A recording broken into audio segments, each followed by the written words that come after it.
Mais uma vez, a paz do Senhor. Queremos falar nesta manhã sobre o tema achados e perdidos. Achados e perdidos. Para tanto, vamos ler uma passagem no Antigo Testamento, profeta Isaías, capítulo 65, versículo 1 e 2. Isaías 65, versículo 1 e 2. Fui buscado dos que não perguntavam por mim.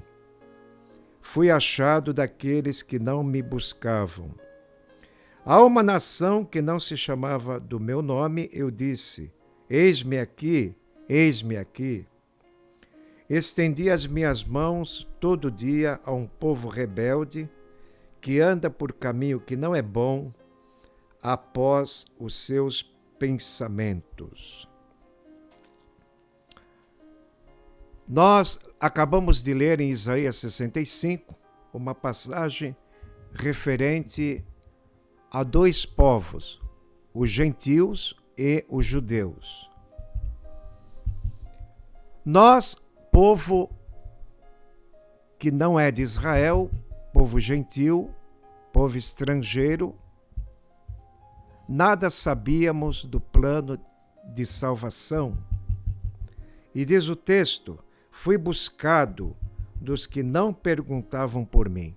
Houve uma época em nossa vida que predominava a falta de conhecimento, a ignorância com relação às coisas espirituais. Mas o texto diz: fui achado daqueles que não me buscavam. Nós achamos o caminho. Não existe atalho para o céu. Há um só caminho. O caminho que Deus traçou. Não há muitos caminhos. Há um só caminho para o Pai. Quando um dos discípulos de Jesus perguntou: Tomé, Senhor, não sabemos para onde tu vai. Como podemos saber o caminho? Jesus respondeu a Tomé: eu sou o caminho. Artigo definido, o. Ele não é um dos caminhos. Hoje estamos vivendo num mundo que crê em qualquer coisa e até crê que existem muitos caminhos que levam a Deus. Mas Jesus foi bem claro: eu sou o caminho. Que caminho é Jesus? Ele é um caminho reto. Ele é um caminho difícil. Ele é um caminho estreito. Ele é um caminho de sabedoria. É um caminho de poder. É um caminho de alegria. É o caminho da paz. Muitas pessoas querem paz, querem solução de problemas diários, problema financeiro, problema doméstico ou até enfermidades. Mas essas pessoas desconhecem o caminho. Podemos assim dizer que João 14, versículo 6, é o versículo mais conhecido da Bíblia. Eu sou o caminho, a verdade e a vida.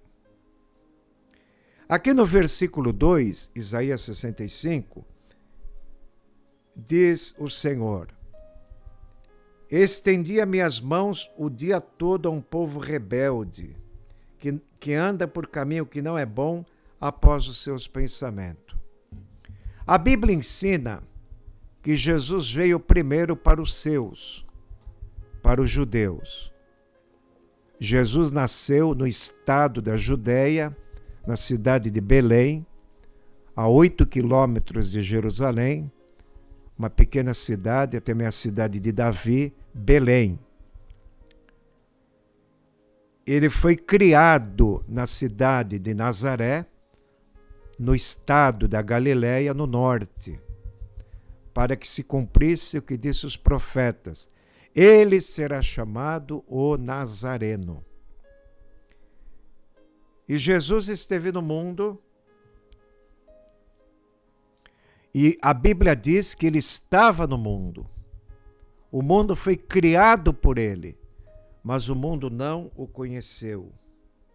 Estendia minhas mãos o dia todo a um povo rebelde, que anda por caminho que não é bom, após os seus pensamentos. Existe um caminho que não é bom. É um caminho errado. É um caminho tortuoso. No Salmo 125:5 está escrito, no Salmo 125:5 está escrito: aqueles que seguem os seus caminhos tortuosos, o Senhor o lançará com aqueles que obram a maldade. Então, em Provérbio também fala do caminho tortuoso. Mas, ao ouvir o Evangelho e receber Jesus como Senhor e Salvador, Deus te torna reto aos olhos dele. Uma frase bíblica muito comum no Antigo Testamento, quando se referia aos reis, começa assim no livro de Reis ou no livro de Crônicas. Por exemplo, rei Josias fez o que era reto aos olhos do Senhor.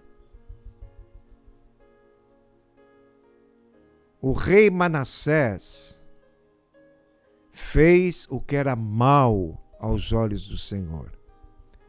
Então nós vemos no Antigo Testamento, na história dos reis, aqueles que eram piedosos, que faziam o que era reto aos olhos do Senhor, e aqueles que andavam na impiedade, fez o que era mal aos olhos do Senhor. Existem duas maneiras de andar: andar retamente e andar impiamente. No Salmo 18:21, Davi diz assim: eu não me desviei impiamente do meu Deus. Então temos que ter cuidado com a impiedade, com a iniquidade, com o pecado, com a desobediência. A Bíblia fala dos filhos da desobediência, aqueles que não querem ouvir o caminho da retidão. Então diz aqui: estendi minhas mãos o dia todo a um povo rebelde, que anda por caminho que não é bom. Povo que de contínuo me irrita diante da minha face, sacrificando em jardins e queimando incenso sobre altares de tijolos. Aqui está falando do povo de Israel. Jesus estava no mundo, o mundo foi feito por ele, mas o mundo não o conheceu. Jesus veio primeiro para o que era seu. Até Paulo escreve aos Romanos: não me envergonho do Evangelho de Cristo, porque é poder de Deus para a salvação de todo aquele que crê, primeiro do judeu e depois do gentio. Jesus veio para o seu próprio povo.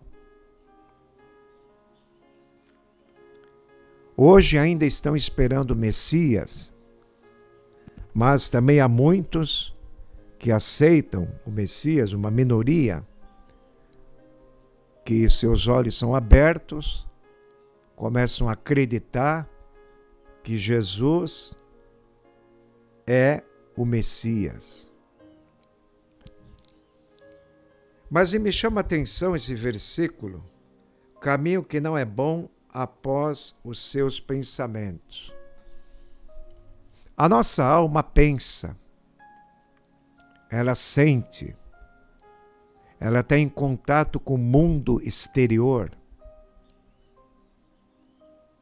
E se nosso pensamento não for santificado, andamos por caminho que não é bom. Este é o bom caminho, andai nele, diz Neemias. Bom é o Senhor, pelo que ensinará o seu caminho aos pecadores. Salmo 25, 8. O Senhor é bom e tem um bom caminho. Pedro, quando viu a transfiguração de Jesus no Monte Tabor, Pedro, Tiago e João, Pedro disse: bom é estarmos aqui. É bom estar no lugar onde Deus se manifesta. Ouvimos recentemente um pastor dizer em nossa igreja que a igreja é um lugar comum. Aleluia!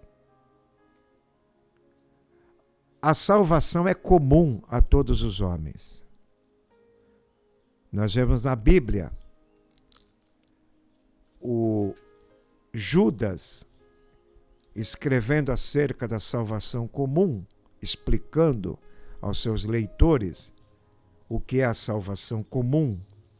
Ele também sentiu necessidade de escrever não só sobre a salvação comum, mas também a batalhar pela fé. E no livro de Tito, o apóstolo Paulo, quando escreve sua carta ao seu discípulo, ao seu cooperador, Tito, ele também fala da fé comum. Tito, capítulo 1, versículo 3 e 4. Mas a seu tempo manifestou a sua palavra pela pregação que me foi confiada segundo o mandamento de Deus nosso Salvador. Escrevo a Tito, meu verdadeiro filho, segundo a fé comum. Graça, misericórdia e paz e do Senhor Jesus Cristo, nosso Salvador. A Tito, meu verdadeiro filho, segundo a fé comum. E no versículo 1 de Tito diz assim: segundo a fé dos eleitos de Deus. A fé cristã, a fé que salva, a fé salvadora, é uma fé dos escolhidos de Deus. Porém, é uma fé comum a todos os homens. Deus não faz distinção de pessoas, todos podem ser salvos. E a mensagem de hoje é: achados e perdidos. Fui buscado dos que não perguntavam por mim. Fui achado daqueles que não me buscavam. Eu disse: eis-me aqui. Nós cristãos podemos ser chamados de os achados. Deus te achou em alguma situação e te tirou desse lugar. Você não está mais perdido. O que é uma pessoa perdida? É uma pessoa que não sabe o caminho. Você já se perdeu em alguma cidade? Você já se perdeu em algum bairro perguntando o nome de alguma rua? Eu já me perdi algumas vezes.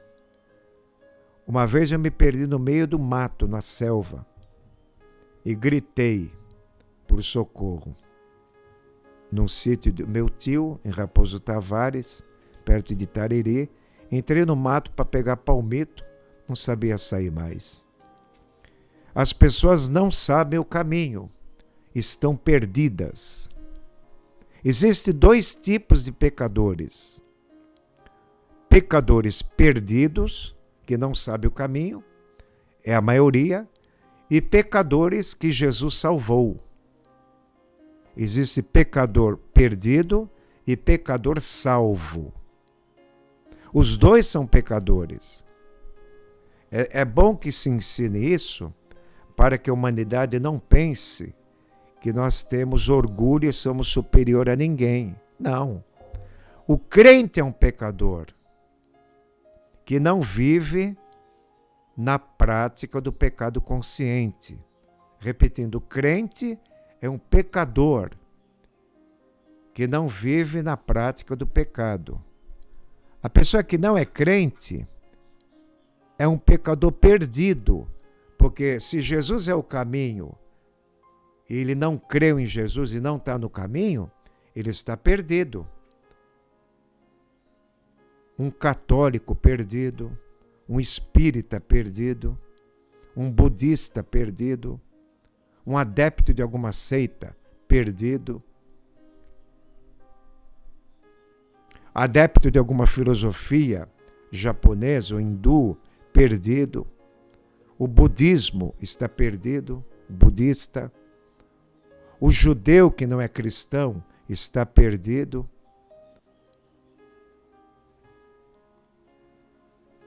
os muçulmanos estão perdidos. E me lembro de um livro escrito por um pastor, Joá Caetano, Os Perdidos da Terra. Todos pecaram, por isso todos estão perdidos. O pecado faz você perder o caminho. Quem sabe você estava andando no caminho e se perdeu para um atalho. É um desviado. Você não pode pegar nenhum atalho para o céu. Tem que estar no caminho. O cego gritava para Jesus à beira do caminho. Mas quando Jesus abriu seus olhos, ele entrou no caminho. Então temos que estar no caminho e não em qualquer atalho. As pessoas religiosas que não têm o Salvador não conhecem o caminho, estão perdidas. Repito, o católico perdido, o espírita perdido, o budista perdido, o muçulmano perdido. Qualquer religioso sem Jesus está perdido. Mas Jesus veio buscar e salvar os perdidos. Jesus veio salvar católicos. Jesus veio salvar espíritas. Jesus veio salvar budistas, judeus, muçulmanos, que ainda estão perdidos sem Jesus.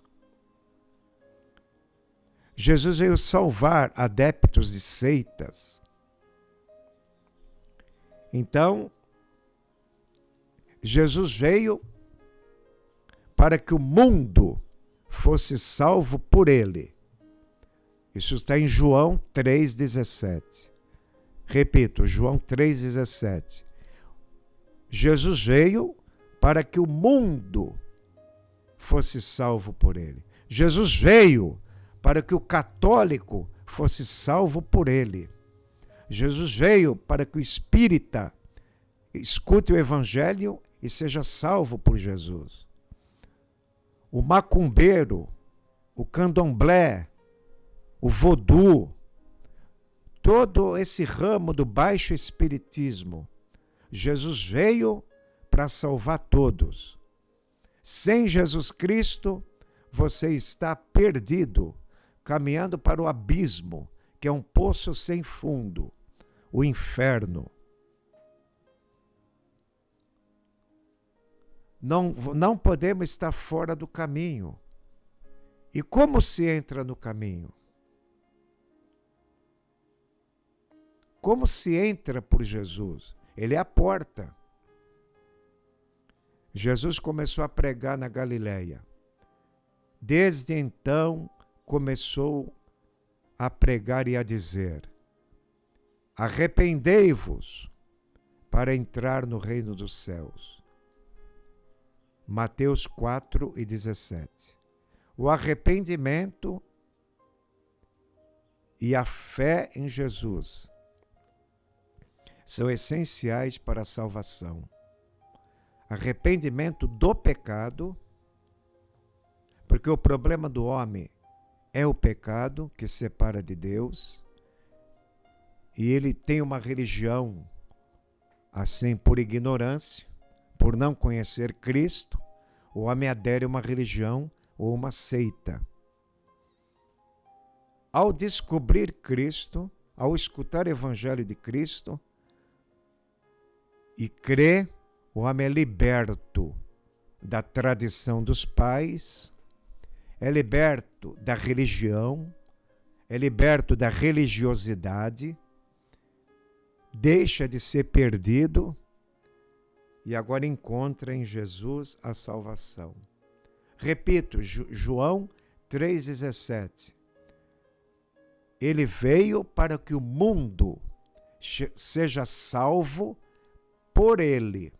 Só Jesus pode te salvar da mentira, das religiões.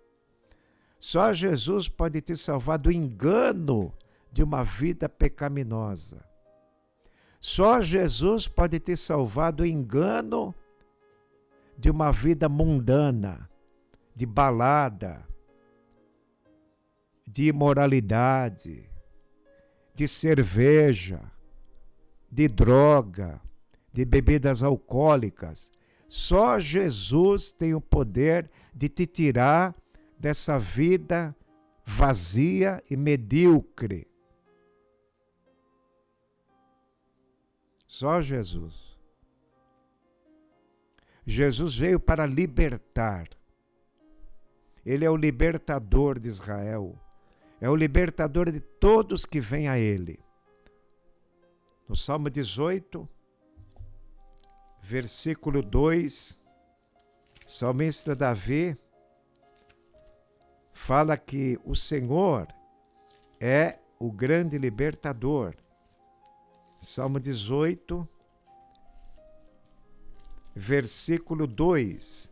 Veja quanta coisa que Jesus é nesse salmo. 18:2. O Senhor é o meu rochedo, o meu lugar forte, o meu libertador, o meu Deus, a minha fortaleza, em quem confio, o meu escudo, a força da minha salvação, o meu alto refúgio. Quanta coisa Jesus é, o meu lugar forte. Você se sente fraco por causa dos problemas da vida, que causa tristeza? Jesus é um lugar forte. Jesus é um lugar comum. Jesus é refúgio. Você pode falar com Ele, abrir o coração e desabafar com Ele. Ele ensinou isso em Mateus 6:6. Entra no teu quarto, fecha a tua porta e ora ao teu Pai que está em secreto, e Ele te ouvirá e te recompensará publicamente. A porta está aberta. Jesus veio para todos. Jesus veio salvar todos que ouvem a palavra de Deus. A palavra de Deus fala de um nome que é sobre todo nome, o nome de Jesus. Ao ler a Bíblia, só existe um objetivo: crer no nome de Jesus. Cantamos um hino que diz assim: creio eu na Bíblia, o livro do Senhor, pois de Jesus Cristo mostra o doce amor.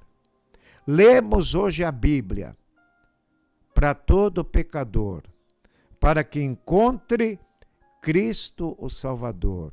Sendo sua vida livre de pecar, esse divino livro ele vai honrar. Para que foi escrito a Bíblia? Para nos livrar do pecado e honrar a Deus. É muito perigoso uma pessoa inteligente não ter fé em Cristo. Um certo psiquiatra da Universidade de Harvard, ele, além de ser psiquiatra, ele era um cristão que escrevia ensaios e lições espirituais de grandes temas bíblicos. E ele escreveu um estudo bíblico particular na sua meditação, o contraste entre a inteligência e o caráter. Então ele escreve que uma pessoa pode ter extrema inteligência e ao mesmo tempo não ter caráter, ter uma moral baixa. Ele dá um exemplo, que na faculdade de Harvard, muitos estudantes tinham condições de pagar a sua mensalidade e uma certa moça não tinha condições e foi-lhe dado um serviço de arrumar os quartos, limpar, varrer, lavar lençóis, fazer um serviço braçal, e muitos até chacoalhavam dela, tiravam sarro, porque ela pagava mensalidade com esse serviço na faculdade, estudando as mesmas matérias que os alunos.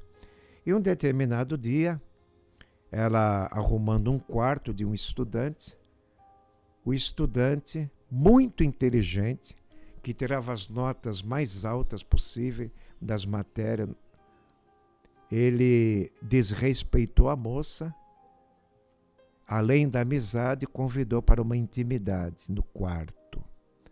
A moça, não se sabe se é cristã, ela saiu da faculdade. E ela escreveu um bilhete para o reitor da faculdade. Como se ensina alguém a ser bom por dentro? Será que é apenas pela inteligência? Olha a pergunta da moça. Como é que se ensina alguém a ser bom por dentro? Será que é apenas pela inteligência de um homem que não erra perguntas? Isso é muito sério. Isso é muito sério, brincar com a nossa inteligência. Brincar com o raciocínio lógico que você tem. Brincar com o tempo que Deus te dá e você desperdiça. Brincar, porque toda inteligência, toda capacidade intelectual, tudo só tem valor em 3 itens que eu vou falar. Só tem valor na justiça, no direito, na pureza e na verdade. É possível a pessoa ser excepcional na vida cotidiana, na vida material, e ser totalmente despreparado na área espiritual. Então me lembro agora de 2 versículos de Jó. É uma pergunta que Jó faz. E ele mesmo responde pelo Espírito Santo. No capítulo 28 de Jó tem uma pergunta. E depois, em outro versículo, tem a resposta. Jó 28:12, há uma pergunta. Jó 28:12. Onde se achará a sabedoria? E onde está o lugar da inteligência? Olha a pergunta. Onde se achará a sabedoria? Onde está o lugar da inteligência? E a resposta está no versículo 28 do mesmo capítulo. E disse ao homem: eis que o temor do Senhor é a sabedoria, e apartar-se do mal é a inteligência. Então, a inteligência verdadeira é se afastar do mal.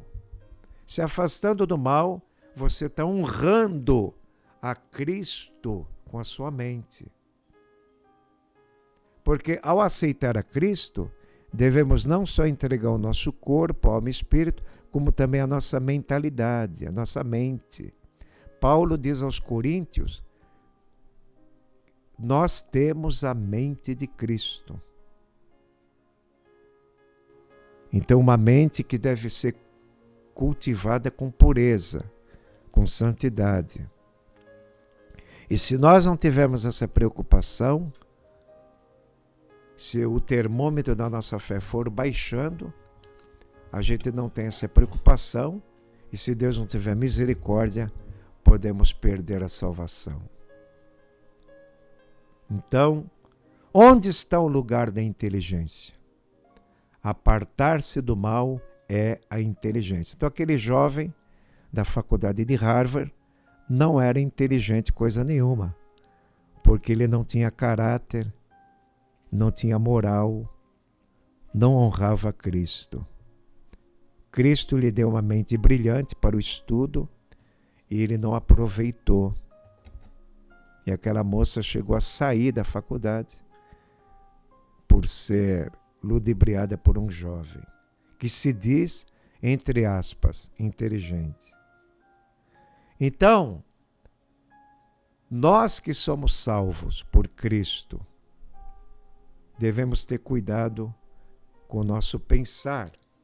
Porque aqui em Isaías 65:2, diz que o povo rebelde caminhava por caminho que não é bom após os seus pensamentos. Vamos ler novamente? Salmo 65:2. Estendi as minhas mãos o dia todo a um povo rebelde, que anda por caminho que não é bom após os seus pensamentos. Então ninguém faz nada sem primeiro pensar. Temos que pensar biblicamente, pensar positivamente. Como diz Provérbio 19:2, não é bom para a alma ficar sem conhecimento de Deus. Em outras palavras, em outra versão, não é bom a alma agir sem refletir. Não é bom para a alma agir sem pensar. Isso me faz lembrar outro provérbio, quero compartilhar, 15:28. Outro provérbio dentro do assunto, 15:28. O coração do justo medita no que há de responder, mas a boca dos ímpios jorra coisas más. O coração do justo pensa muitas vezes antes de responder. Todos conhecem de cor aquele versículo: escondi a tua palavra no meu coração para não pecar contra ti. Você conhece esse versículo? Salmo 119:11. Escondi tua palavra, Senhor, no meu coração para não pecar contra ti. Bom, fui procurar isso na Bíblia Viva, na versão Viva. Está escrito: penso muitas vezes em tua palavra durante o dia para não pecar contra ti. Essa versão fica melhor, né? Em vez de dizer escondi, fala: penso muitas vezes em tua palavra durante o dia para não pecar contra ti. Então o pecado pode começar no pensamento, na mente. E se Deus não guardar nossa mente, lembre-se, você tem a mente de Cristo. Você tem a unção do Espírito Santo. Lá em Eclesiastes, capítulo 9, versículo 8, está escrito: em todo tempo sejam alvos os teus vestidos e nunca falte o óleo sobre a sua cabeça. Ó, quão bom e quão suave é que os irmãos vivam em união. É como óleo precioso que desce sobre a barba e a cabeça de Arão. Novamente fala da cabeça. A cabeça é Cristo. O corpo é a igreja. Grande é este mistério entre Cristo e a igreja. De dois povos, Deus fez um. Do povo estrangeiro, pagão, gentil, E o povo judeu, Deus fez um povo, a igreja.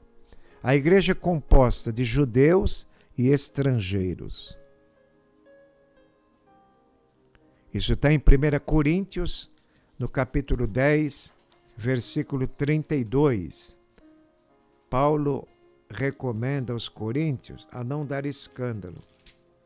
1 Coríntios, capítulo 10, versículo 32.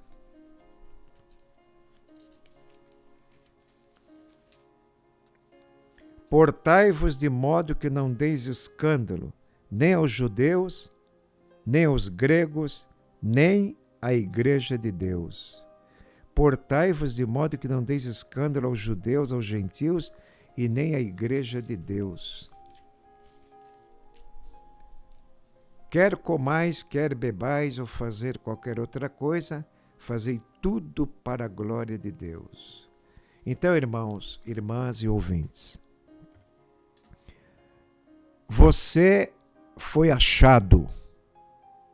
O crente é um ser humano que foi achado por Jesus. Deus procura o homem. Deus amou o mundo de tal maneira que enviou seu Filho. Jesus veio.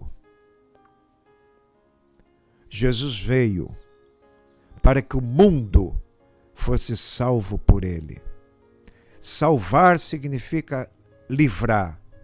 Estamos livres do domínio do pecado. Todos os nossos amanhãs estão ganhos.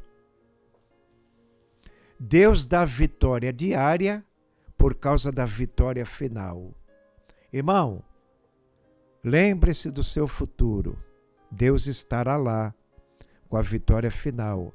Mas você precisa vencer diariamente. E quem vence por nós diariamente é o Senhor Jesus. Paulo diz, graças a Deus que nos dá a vitória por nosso Senhor Jesus Cristo. Vitória diária e depois vitória final. É por isso que lá em Eclesiastes está escrito, melhor é o fim das coisas do que o princípio delas. Nós que fomos achados por Cristo, não estamos mais perdidos. Nós conhecemos o caminho e queremos andar no caminho. Sabemos que somos imperfeitos, é claro. Basta ser humano para ser imperfeito, ter falhas, ter fraqueza. Claro, é normal. Não fique se acusando porque você é tentado. Não fique se culpando de estar sendo tentado de todas as formas. Não fique culpando o mundo sedutor. Isso é normal. Se encha do Espírito Santo de louvores, exercite a mente de Cristo e você não vai ligar muito para a tentação. Um dia, inesperadamente, meditando com a minha esposa, falando da Bíblia, comentando alguma coisa no sofá, nas horas da noite, a Marina falou assim para mim, tem uma coisa que eu não me preocupo na vida. Falei, o que é, Marina? É sobre tentação. Acho que é a coisa que mais as pessoas se preocupam. E a Marina falou com muita simplicidade. Olha, tem uma coisa que eu nunca me preocupo, é com tentação. E quando se fala tentação, a pessoa só imagina na área da moral. Não, tentação existe de várias formas. O comodismo é uma tentação, né? Não ler a Bíblia é uma tentação diária. Não orar é uma tentação. Ficar sobrecarregado de tantas coisas é uma tentação. Então, na vida diária, o Senhor nos dá vitória em nossas tentações. Oremos. Senhor, te agradecemos e sabemos pela tua palavra que a tua palavra não é em vão, que tu possa aplicar no meu coração e em nosso coração esta palavra. Fomos achados por ti e queremos, Senhor, dar valor. O Senhor nos achou. Não estamos mais perdidos, não somos mais ignorantes. A velha vida, às vezes, quer reinar, mas ela apenas luta, não pode reinar. O pecado luta, mas o Senhor é maior para lutar contra em nós. O teu Espírito intercede com gemidos inexprimíveis contra o pecado. Cremos nessas verdades. E o Senhor, pela mente que o Senhor repartiu conosco, a sua mente, podemos meditar e ser fortalecido. Amém.